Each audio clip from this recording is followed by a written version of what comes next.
Dans l'actualité également, ils sont écrivains, illustrateurs ou encore peintres. Les artistes auteurs ont manifesté la nuit dernière à Paris.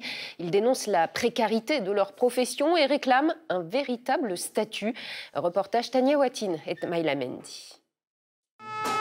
L'ambiance semble festive, mais leur but c'est de faire du bruit. Une centaine d'artistes-auteurs a sorti hier les parapluies pour demander à être protégés par l'État. Qu'ils soient écrivains, illustrateurs, compositeurs ou peintres, ils ont les mêmes difficultés. Être artiste-auteur, c'est un peu une galère permanente, quoi. Aussi bien du point de vue économique qu'administratif. Catherine Louineau est artiste plasticienne.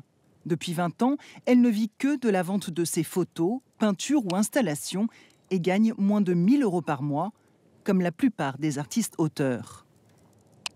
Notre travail est complètement dissocié de toute rémunération. Donc on travaille tout le temps, mais on est rémunéré parfois, de temps en temps, qu'on produit nous-mêmes nos œuvres.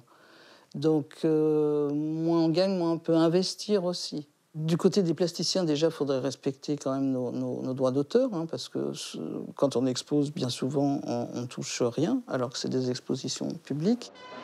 Meilleure rémunération, rééquilibrage des rapports entre auteurs et exploitants des œuvres, protection sociale renforcée, 23 propositions concrètes ont déjà été remises au ministère de la Culture en 2020, mais toujours pas appliquées, avec des conséquences au quotidien.